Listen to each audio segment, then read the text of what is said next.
J'espère que vous allez bien, maman nanga, bandeko, papa, bote na bino.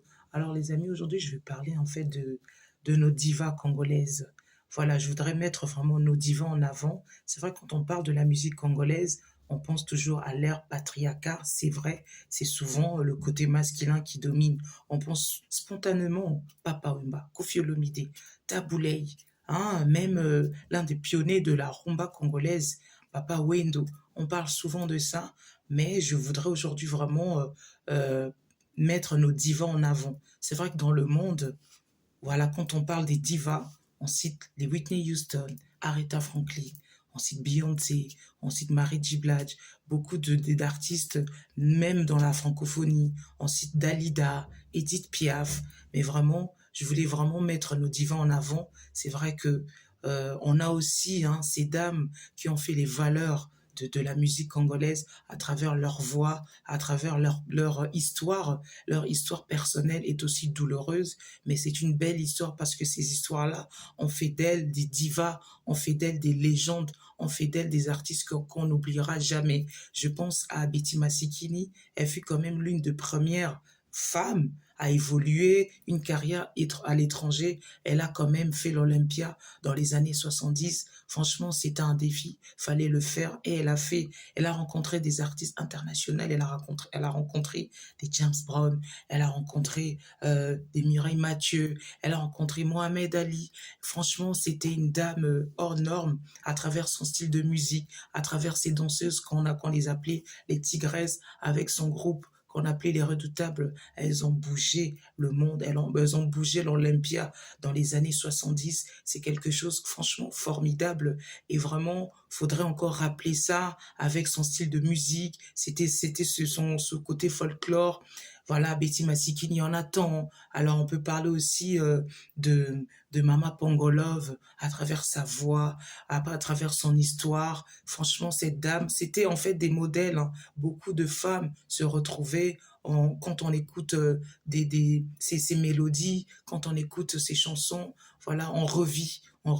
Elles ont influencé le monde à travers leur beauté, à travers leur voix. Franchement, elles étaient peut-être pas dans cette ère Internet, elles étaient peut-être pas dans cette ère où il y a les réseaux sociaux, mais elles ont bougé le monde avec leur voix, ça a voyagé. Je peux aussi parler d'autres artistes, hein, comme Maman Biliabel, Maman Tchala Moana, et voilà, après il y a eu d'autres nouvelles générations, il y a eu des chanteuses comme DS, qui a évolué chez Bozi Boziana, il y a eu des chanteuses comme Jolie Deta, qui a évolué aux côtés de Franco, ensuite qui a fait son passage chez Bozi Boziana.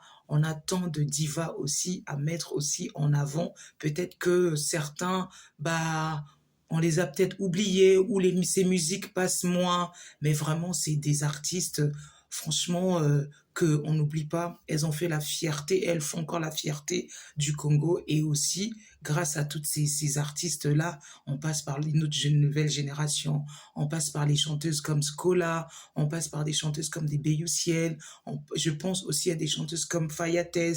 Toutes ces chanteuses, elles ont chacune leur style, elles ont chacune leur particularité, mais ce qui résonne en elles, c'est les divas Congo, c'est le lingala, c'est cette rumba qu'elles embrassent, c'est ce style de musique qu'elles empruntent. Par exemple, Mama Chalamwana chantait peu en lingala, elle chantait vraiment ce côté en avant et ça a fait d'elle une méga star, ça a fait d'elle une star qui est sortie aussi de la zone de Congo, qui a fait aussi bouger d'elle ailleurs à travers des festivals, à travers des grands spectacles, mais vraiment on en cite aussi, hein. On passe par cette nouvelle génération, je pense à Barbara Canal, je pense à Nathalie Makoma, je pense à MG30, je pense à Cindy Lecoeur qui évolue aujourd'hui chez Koffi Olomide. Vraiment ces divas-là font la fierté du Congo. Alors dites-moi dans les commentaires quelle est l'une de vos chansons préférées de ces divas et quelle est votre chanteuse préférée.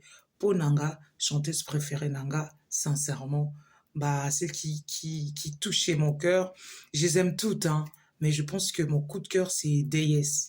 Deyes Mukengila, quand elle chantait, quand elle évoluait chez Bozi Boziana, avec cette petite touche-là qu'elle avait un autre style. Elle, c'était pas les pagnes, elle, c'était plutôt des petites jupes, des petits crocs, voilà, les cheveux un peu en l'air. Elle avait un autre style, un peu pop, un peu rock, mais tout ça dans un mélange de la rumba avec les chansons qu'elle interprétait aux côtés de Bozi Boziana. Pour moi, je pense que c'est ma chanteuse préférée. Bon, et puis ça va dans ma commentaire, bande konanga, quelle est chanteuse Nabino préférée? Et je vous dis à bientôt. Si vous avez d'autres chanteuses que Ngai, peut-être Nabosani, Boy Bisanga, na ba commentaire pour Nanga, je pense que j'ai fait le tour de ces chanteuses-là qui ont marqué époque, il y a Congo, qui ont fait l'histoire de Congo. Et s'opposant à chanteuse Moussous que Ngai, peut-être na cité Boy Bisanga, na ba commentaire, Ezali Mouna, Cheno Tolobela, ma solo. Ya vie, je vous dis à bientôt, bande konanga.